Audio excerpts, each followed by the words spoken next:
السلام عليكم ورحمة الله وبركاته. أهلا بيكم في فيديو جديد. معاكم حسام دياب، مدرب تنمية مهارات ذات ولايف كوتش ومرشد علاقات، ويا رب دايما تكونوا بخير وكل سنة وانتم طيبين. اقتربنا على نص رمضان 2025. السؤال هنا بقى، يا ترى انت لسه على الطريق ولا انحرفت؟ يا ترى انت لسه على الطريق ولا انحرفت؟ بس قبل ما تكمل معايا البث ده منساش، لازم لايكات، لازم تعليقات، لازم شير شير شير ليوصل لأكبر عدد من الناس، يمكن يكون سبب في هداية ناس ونرجع الناس للطريق بتاع رمضان. تعالوا مع بعض نكمل. بس نقطة أخيرة يا جماعة، بالله عليكم، محتاجين دعم لقناة اليوتيوب. خلاص الفيس قرر انه يحذف الفيديوهات، وخصوصا البث المباشر في خلال 30 يوم، يعني في خلال اقل من شهر او في خلال شهر الفيديوهات دي مش هتكون موجوده. فانتوا ان شاء الله هتلاقوا عندي على قناه اليوتيوب، فخشوا باسم حسام دياب وانشروا الفيديوهات دي في كل مكان. والله انا حاولت ان انا اتواصل مع صفحات كبيره لناس مشهوره ان يرشحوا قناتي ليهم، للمتابعين بتوعهم، وللاسف مفيش فايده. فانتوا انتوا اللي في ظهري الوحيدين، انتوا اللي معايا، انتوا اللي بتدعموني، مفيش غيركم بعد طبعا ربنا ثم انتوا في معايا. تعالوا نخش بقى نكمل في موضوعنا. يا ترى انت انحرفت ولا لسه ماشي في الطريق؟ فين الاخوه اللي دايما بيتكلموا ويقولوا ايه، احنا بنتدبر القران؟ لو جينا في الجزء الخامس الصفحة التانية على ايدك اليمين، اول آية كده ربنا بيقول ايه؟ ربنا بيقول: والله يريد ان يتوب عليكم ويريد الذين يتبعون الشهوات ان تميلوا ميلا عظيما. تعالى بقى انت، ربنا يريد ان يتوب عليك. ده منهج رمضان، ده منهج رمضان. ربنا يرسم لك، جاب لك رمضان او مواسم العباده عشان ايه؟ يتوب عليك، يغفر لك ذنوبك، يعتقك من النار، يدخلك الجنه. والله يريد ان يتوب عليكم ويريد الذين يتبعون الشهوات ان تميلوا ميلا عظيما. يا ترى بقى انت ملت بقى مع اللي بيميلوا مع الشهوات؟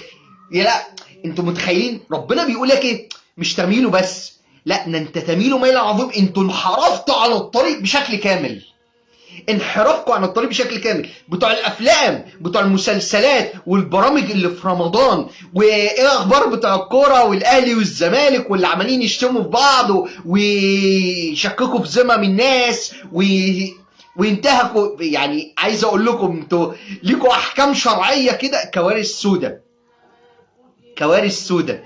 يا ترى بقى انتوا انحرفتوا زيهم ولا كملتوا في طريق؟ يريد، بص ايه، يتبعون الشهوات ان تميلوا ميلا عظيما. ايوه، الناس دي عايزاكم انتوا تميلوا ميلا عظيمه. انتوا عايزينكم ما تروحوش لرمضان. والله العظيم تلاقي صفحات كبيره ليوتيوبر وبلوجر والكلام ده كله. عيش بقى معاه، عيش. انت بتعمل ايه؟ الافلام والمسلسلات ورأيهم في المسلسل الفلاني والبرنامج الفلاني، وشفت عمل ايه والمداح عمل مين خد عندك، وبرنامج مش عارف مين عمل ايه. دول يتبعون الشهوات. عايزينك بقى انت كمان، بيقولوا لك ده عشان يشوقوك بقى انت كمان. ايه ده؟ طب ما انا عايز اتفرج انا كمان، اشمعنى انا؟ فتروح انت كمان تميل انت كمان زيهم، فتنحرف عن الطريق. لان طريق ربنا واحد. احنا من اول رمضان يا جماعه واحنا بنقول الطريق واحد، طريق واحد، طريق ربنا. مفيش فيه وقت للتلفزيون، مفيش وقت للافلام ولا المسلسلات. والله انا بتكلم جد، والله العظيم ما في وقت. سبحان الله، اياما معدودات. فعلا صدقت يا رب، الوقت بيجري بسرعه بشكل رهيب، بشكل رهيب. انا ما بلحقش اعمل حاجه. انا عن نفسي انا حسام ما بلحقش اعمل حاجه. الصلوات، السنن، ابتدي امسك قران المغرب جدا. ايه ده العشاء. ايه ده السحور. ايه ده الفجر. هو في يا جماعه سرعه كبيره جدا في الايام المعدودات. الطريق بقى انت ماشي زي الناس دي ولا هتروح لناس تانية؟ اللي هم الناس دي بقى حال بقى ايه يا باشا؟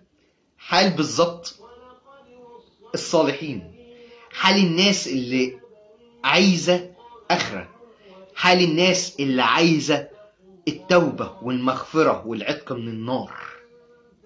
أيوة، الناس دي بتعمل إيه بقى؟ الناس دي انشغالها بربنا حتى في المباحات. بمعنى إيه؟ أنت متخيل يعني مباح ليه الأكل والشرب؟ لا، هو مش فاضي، هو بياكل بسرعة وبيشرب بسرعة عشان إيه؟ ما يضيعش وقت، ما يقفش يتكلم معاك كتير. ما تلاقي الناس دي ما يقفش يتكلم معاك كتير، ما بيرغيش كتير. عليك مصحفك، ذكر ربنا، ختمت الصلاة، قلت أذكار الصباح، قلت أذكار المساء، قلت على طول. الناس دي شغالة. انتوا متخيلين يا جماعة؟ يعني وصلت لدرجة ان الناس دي انشغالهم وصل لدرجة ان لحد النهارده ليلة 13 اهو، في ناس وصلت للي هي تختم من 8 ل 10 ختمات لحد الثانية دي، ختمة الصبح وختمة بالليل. شغالين ختمة قراءة الصبح وختمة بالليل للتهجد، بيبتدوا يصلوا من التهجد بيختموا في التهجد. عرفت ناس اللي هو بيختم كل ليلتين، يعني بيصلي ب15 جزء وساعات اكتر من كده كمان. انت بقى عملتوا ايه؟ ماشيين مع الناس دي اللي هي بتستغل الوقت ده بين الدعاء، بين الاذكار، بين التسابيح، بين قرايه القران اللي شغالين بيها، ولا الافلام والمسلسلات؟ يا ترى المسلسل ده عامل ايه؟ البرنامج بتاع فلان، برنامج علان ده، شفت حصل ايه؟ يا ريت يحصل عندنا زيه ومش عارف. لهو ورا لهو ورا لهو. والله العظيم في سنه من السنين اللي فاتت دخلت نصحت حد، صفحه من الصفحات عليها عدد كبير ناس متابعين، دخلت اقول لا حضرتك انت بتحرضني، انت داخل بتزايد علينا. انا مش بزايد، انا بنصح. كنتم خير أمة أخرجت للناس تأمرون بالمعروف وتنهون عن المنكر. ده دورنا، ده كمسلمين بصفة عامة. ما بالك ده دوري أنا بقى كمرشد علاقات أصلا، بقى لايف كوتش. دي شغلتي أصلا إن أنا أنصح الناس، شغلتي إن أنا أوجه الناس. دي شغلتي. صفحاتي وقناتي اليوتيوب والجروب قايمه كلها على الارشاد الناس والاخذ بايد الناس. ده شغلنا. لا تيجي تقول لك انت بتزايد، ما تروح انت ومش عارف ايه. لا، هو مش بالواحد، احنا علينا النصح مش علينا النتيجه. انا مالي، انا نديك النصيحه وخلاص. هل يا ترى احنا مشينا ولا انحرفنا؟ الانحراف يا جماعه اللي بيوصل دلوقتي، انحراف وصل لدرجه ان في ناس بقت تميل الميل العظيم هنا، اللي هو في رمضان كله ما فيش غير صيام. هو حرفيا انمنع عن الاكل والشرب، طول اليوم نايم ماشي، وطول الليل سهران. ما فيش صلاه، ما فيش قران، ما فيش ذكر. ده في ناس يا جماعه، يا امه محمد، المساجد دلوقتي قلت عدد المصلين. والله العظيم اول ليله رمضان المسجد في صلاه الفجر كان مليان على اخره، النهارده ما يكملش 3 صفوف. فجر النهارده ما يكملش 3 صفوف. انتوا متخيلين النهارده في التراويح المسجد اللي كان مليان، النهارده اغلب اللي بيصلي في المسجد عيال صغيره وشباب في ابتدائي واعدادي وثانوي. الناس الكبيره راحت فين؟ الباقي راح فين؟ شوف بقى القهاوي، شوف اللي بيقعدوا قدام البرامج والمسلسلات، شوف الناس بقى النهارده كلامهم عامل ازاي، شوف صفحاتهم النهارده بقت عامله ازاي. ده مش مايل، ده ليس الميل، يعني ربنا وصفهم بوصف دقيق جدا، الميل العظيم، انهم مالوا ميلا عظيما. يريد الله ان يتوب عليكم ويريد الذين يتبعون الشهوات ان تميلوا ميلا عظيما. وفعلا هم مالوا ميل عظيم. ناس كتير مالت مال عظيم، ناس كتير فتنت، ناس كتير سلمت قالت خلاص انا بريء، انا سلمت، انتهت. قصاد ده في ناس تانية لسه على الطريق، لسه بتحافظ على الصلاة في وقتها، بتدرك تكبيرة الإحرام. انتوا متخيلين؟ بتدرك تكبيرة الإحرام. السنن الرواتب ما بيسيبوش سنة واحدة، ما بيسيبوش سنة واحدة، ماشي؟ لا ده في ناس بتحارب على الصف الأول. في ناس النهارده بتنافس نفسها في ختمة القرآن، يعني زي ما قلت لكم في النهارده 8 و10 ختمات للقرآن، ختمة الصبح وختمة بالليل. شوف بقى شغالين ازاي الناس دي، بتنزل تجيب طلبات البيت وبتنزل سوق، وناس بتشتغل وبتعمل، بيستغلوا الوقت بتاعهم. عارفين بالليل مفيش شغل عندهم، ماشي؟ عايزين اي حاجه، لا مفيش شكرا، هبتدي اروح جاي داخل مصلي. ابقى نبهوني بقى على السحور، او يظبط المنبه على الجرس كده، السحور ينبه اللي فيه السحور عشان يصحي اهل البيت، او اللي هو يساعد في عمل السحور. والباقي فين؟ ده في ناس الواحد بيشوفهم بيتحسر على نفسه، هو احنا ليه مش زي الناس دي؟ الناس دي يعني داست بنزين قوي، داست بنزين قوي، اللي هو جابت اخر طاقتها، اخر طاقتها، اخر طاقتها. يا راجل يا طيب، يا ناس يا طيبه، يعني حد يعني من كلام وقعته في الكلام، جه في مره نافس نفسه، تعرف عمل ايه؟ عاقب نفسه، عمل ايه؟ صلى ركعتين باربع اجزاء، صلى ركعتين باربع اجزاء، الركعه بجزئين، الركعه الواحده بجزئين.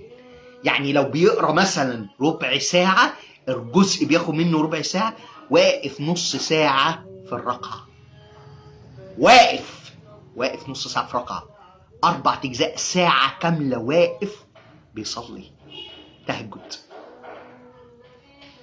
انتوا متخيلين الناس اللي بتدوس بنزين عامله ازاي؟ الناس اللي شغاله في الختمات عامله ازاي؟ وتيجي الناس تانية، فين بقى؟ شفت برنامج بتاع فلاني؟ لا ده برنامج فلاني التاني، لا احسن منه، المقالب بتاعت السنه اللي فاتت احسن من بتاعت السنه دي، شفت الممثل عمل ايه، شفت الممثله عملت ايه، شفت المسلسل، لا الحلقات دي كانت احسن، يا ترى هيعملوا ايه؟ اذا اردت ان تعرف مقامك عند الله فانظر فيما اقامك. إذا أردت أن تعرف مقامك عند الله فانظر فيما أقامك. يا ترى أقامك على إيه؟ يا ترى أقامتك على عبادات ولا شهوات؟ يا ترى أنت ملت ولا ملت الميل العظيم اللي وصفه ربنا؟ حط ده قدامك، حط دي قدامك. يريد الله أن يتوب عليكم ويريد الذين يتبعون الشهوات أن تميلوا ميلا عظيما. انت عارفين يا جماعة، والله كنت قاعد بتكلم مع حد فبقول له تصور، يعني ربنا ما قالش ميل انك تميل بس، ربنا ما قالش انت تميل، يعني ممكن انحرف شوية، ممكن ممكن نفسي تضعف شوية، هقع شوية، لا خالص، لا ده ربنا قال تميل، والميل يكون ايه؟ ميل كبير، ميل كبير اللي فيها اللي رمضان بيضيع. في ناس عندها رمضان دي، يعني رمضان ده بالنسبة لها حرفيا خيم رمضانية، اكل وشرب، عزومات، تاني بكررها، عزومات، خد عندك سهرات رمضانية، خد عندك مسلسلات وبرامج لحد الفجر. هم دول اللي موجودين، هم دول انه متخيل الناس دي دماغها بقت عامله ازاي؟ الناس دي مش غيرانه على ربنا، في كل ليله ربنا بيقول، يعني حديث النبي صلى الله عليه وسلم، في كل ليله من رمضان عتقاء من النار. انت اعتقت من انهي ليله في رمضان من النار؟ يا ترى الليله اللي فاتت دي انت عندك 12 ليله فاتوا منك. يا ترى ال 12 ليله دول انت اعتقت فيهم من النار ولا لسه؟ يا ترى انت اعتقت فيهم من النار ولا لسه؟ يا عم فكر، يا عم شغل دماغك، يا عم فين غيرتك؟ دي جهنم يا عم، ده عتق من النار يا ابني، ده يا بنتي، ده ربنا بيقول لك خاب وخسر، خاب وخسر من ادرك رمضان ولم يغفر له. انت خاب وخسرت خلاص، الخساره يا جماعه.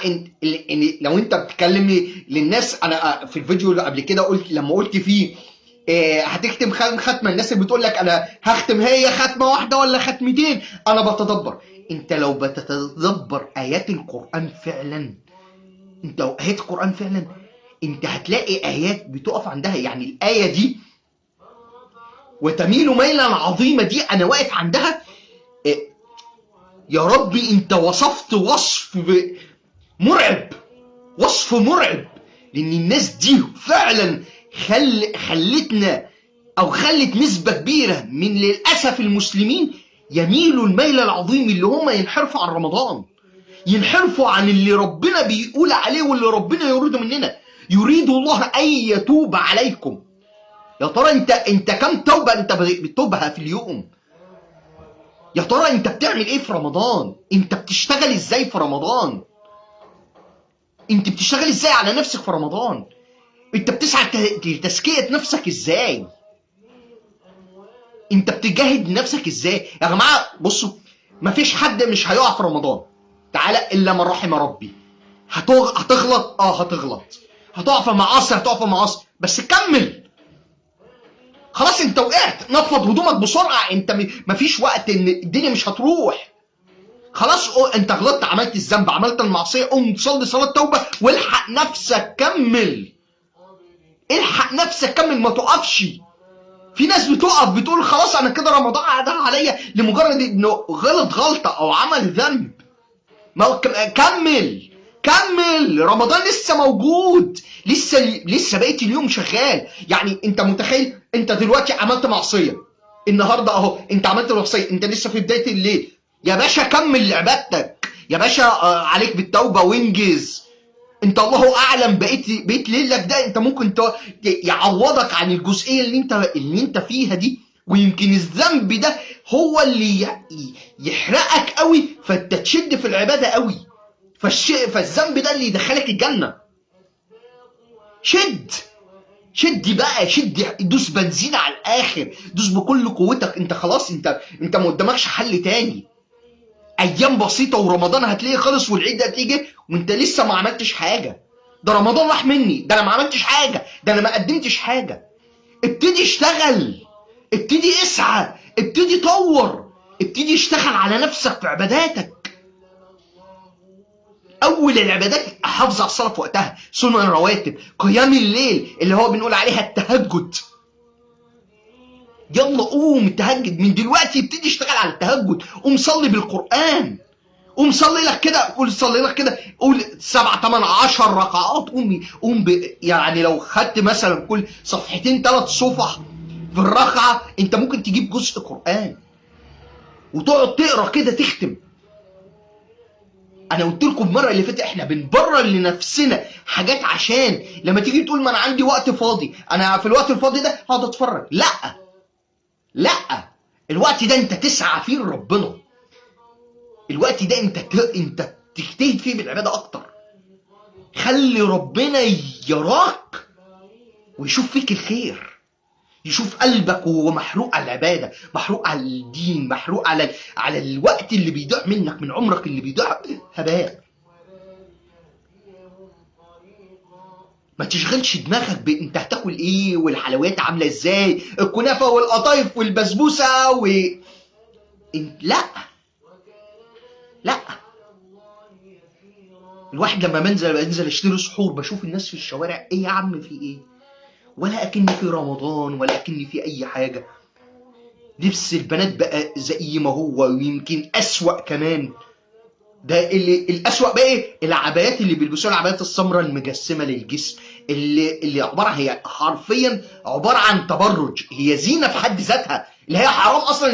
انت بتلبسي ايه يا بنتي؟ انت بتلفتي نظر الناس ليكي. ده صبح وليل وشغالين، والسب والشتيمة، والناس اللي في ناس بتفطر عادي في رمضان عادي جدا، وغير الخناقات. هو في ايه؟ فين رمضان؟ فين رمضان؟ فين العتق من النار؟ ده نقطة مهمة يا جماعة، عشان احنا اتربينا عليها كارثة من صغرنا. ايه هي الكارثة دي؟ احنا اتربينا على مصيبة سوداء. بيقول لك ايه؟ احنا بنصوم ليه؟ عشان نحس بالفقراء. مين اللي قال لك الكلمة دي؟ ربنا ما قالهاش. قال الله لعلكم تتقون، كتب عليكم الصيام كما كتب على الذين من قبلكم لعلكم تتقون.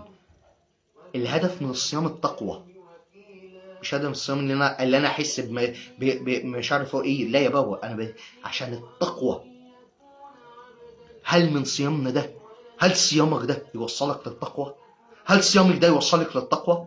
هل اللي احنا بنشتغل عليه في يومنا يوصلنا للتقوى؟ الناس اللي تعبانه نفسيا واللي مخنوقه واللي متضايقه والكلام ده، هل اشتغلت على رمضان صح؟ اشتغلت على نفسك صح؟ ده انت عندك جانب عباده وجانب تعبدي وجانب روحاني يعلي كيرفك كتير. واحنا عايزين ده، احنا بنشتغل عليها.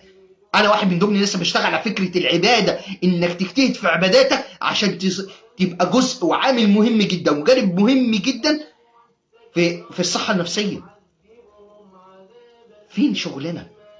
يا كل اب، ايه يا عم الاب؟ في ايه يا عم الراجل البيت؟ يا عم الشبح، فين مسؤوليتك اتجاه ولادك؟ هل بتصلي بولادك التراويح؟ بتاخد ولادك ومراتك التراويح؟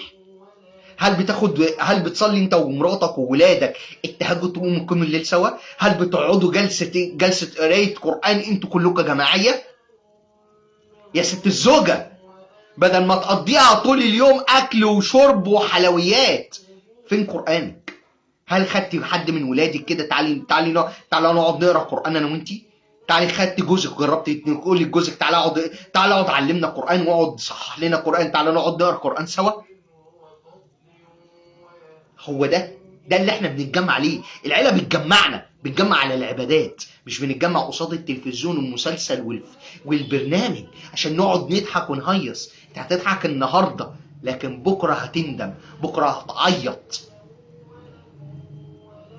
وافكركم تاني بالايه: ويريد الله ان يتوب عليكم ويريد الذين يتبعون الشهوات أن تميلوا ميلا عظيما.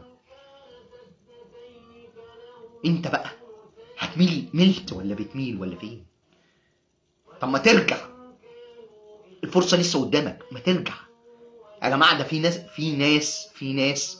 في ناس بتموت دلوقتي في الترويح. في ناس بتموت. انت متخيل اجله جوه المسجد بيصلي التراويح؟ انت بقى هتبقى اجلك قدام تلفزيون ولا قدام برنامج ولا مسلسل؟ يا ترى خاتمتك ايه؟ يا ترى خاتمتك ايه؟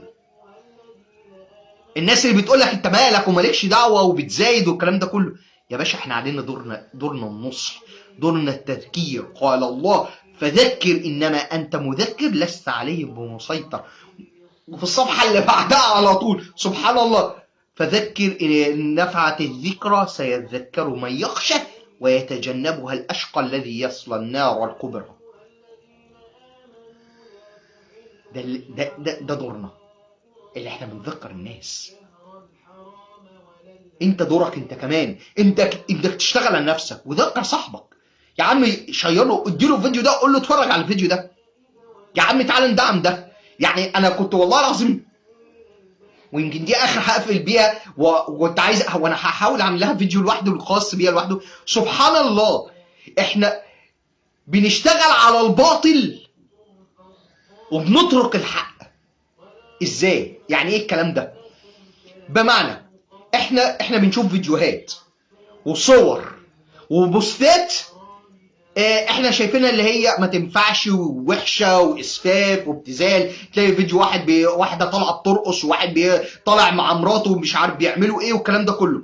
احنا عارفين ده اهو، ده حق باطل اهو. نروح نعمل ايه بقى؟ نروح نتفاعل معاهم.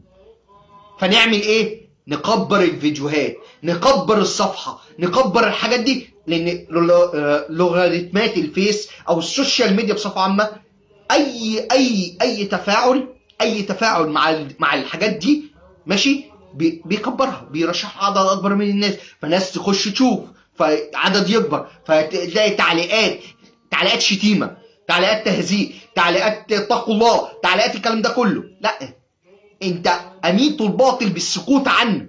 يعني بدل ما ده والحق وفيديوهات الحق، تعمل ايه بقى يا باشا؟ ما تتفاعلش عليها،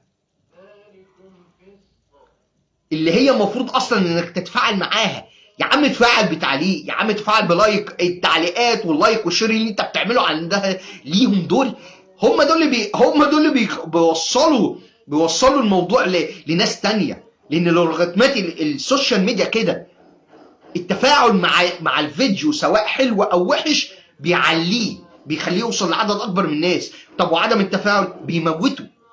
فانت بتموت الباطل اللي انت معترض عليه، واللي انت مش عايزه انت بتتفاعل معاه، فانت بتعليه. واللي المفروض اللي انت شايفه معجب بيه جدا والكلام ده كله، عشان ما بتتفاعلش معاه انت بتموته.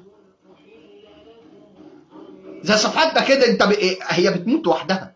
قناه اليوتيوب بتموت لوحدها. الواحد بقى والله العظيم بقى بيجي له احباط من كل اللي بيشوفه.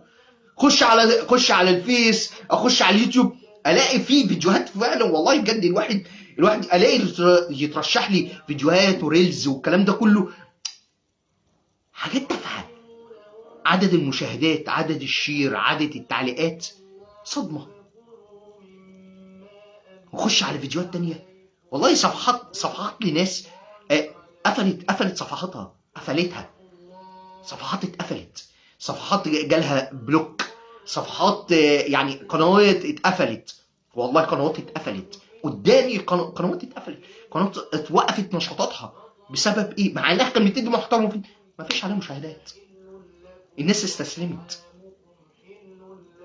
انا واحد من الناس اللي انا فعلا والله بجد جاي على فتره اللي انا هستسلم ان فعلا ما فيش. الواحد بيحاول، الواحد بيحارب لوحده. مفيش الدعم، مفيش اللي يكبر معاك واللي يساندك. بنشوف ده ونشوف ده، الواحد بيجيله بيزعل. لان الدنيا دي انت المفروض الطب ده انت بتحارب فيه، انت بتحارب عشان توصل لعدد اكبر من الناس. احنا بنوصل لعدد اكبر من الناس. يا ريت نفهم الجزئية دي. ماشي. الفكرة كلها في النقطة دي. فكرة النقطة دي لازم نفهمها. يا جماعة لازم نفوق، يا جماعة لازم نفوق. لازم ان احنا فعلا بجد والله العظيم. انا واحد لما بشوف صفحات والاقي يعني مثلا تلاقي الفيديوهات اللي بتوع الزوج والزوجه والاولاد وطالعين وبيهزروا وبيضحكوا ومش عارف ايه الكلام ده، والناس بتعترض عليهم. اخش ابص على كميه والله العظيم بجد، والله انا الاقي مثلا واحد، لا الاقي مثلا واحد الزوج عامل فيديو، ابص الاقي على كميه المشاهدات، مشاهدات التعليقات نفسها وصلت 7000 تعليق. 7000 تعليق. وده اللي خلاه يترشح لي، لان عليه عدد مشاهدات كتير، عليه عدد ناس كتير. لكن واحد زي 2 3 شكرا يا معلم سلام عليكم. انا بتكلم ده لاني والله بجد انا محروق. انا زعلان ومحروق فعلا بجد. لان الواحد بيحارب عشان يوصل لعدد اكبر من الناس. لما تلاقي ان الناس بتقول لك انت فين من زمان، انا مش لاقي حد يساعدني، انا مش لاقي حد ياخد بايدي، واللي بيطلبوا مبالغ طائله من مدربين تانيين ودكاتره لابسين والكلام ده كله. ففين احنا؟ الواحد بيزعل. والله بجد انا قعدت فتره، يعني الفتره اللي فاتت كلها انا ما نزلتش بوستات بسبب كده. فلازم نفهم ده يا جماعه، لازم نفهم ده، لازم نفوق لده. لازم ندعم المحتوى ده. ده لو انتوا عايزين الدنيا تكمل، لو عايزين فعلا تدعموا ناس كويسه. اتمنى اللي احنا نفوق. قلت لها اتمنى اللي احنا نفوق، اتمنى اللي عقلنا يبتدي يشتغل، اتمنى اللي احنا ما ننحرفش عن الطريق ونرجع بسرعه. ويا جماعه بالله عليكم، بالله عليكم ما تضيعوش رمضان منكم. ممكن تكون اخر فرصه ليك في الحياه، بعد كده السلام عليكم. تلاقي نفسك انك بتتحاسب. اتمنى ده. كده خلصت معكم الفيديو. لايكات بقى وتعليقات لو حابين ان المحتوى ده يوصل لاكبر عدد من الناس عايزين يموت، ده براحتكم، ده شأنكم انتوا بقى. اتمنى والله العظيم بجد، اتمنى والله العظيم بجد ان المحتوى ده يوصل لعدد اكبر من الناس، وناخد بايد الناس ونفكرهم ونقول لهم قال الله يريد الله ان يتوب عليكم ويريد الذين يتبعون الشهوات ان تميلوا ميلا عظيما. يا جماعه اللي انحرف وميل ميل عظيم مع الافلام والمسلسلات والبرامج عنده فرصه انه يرجع، عنده فرصه انه يرجع. خلي بالكم من الجزئيه دي. اشوفكم في فيديو جديد. السلام عليكم.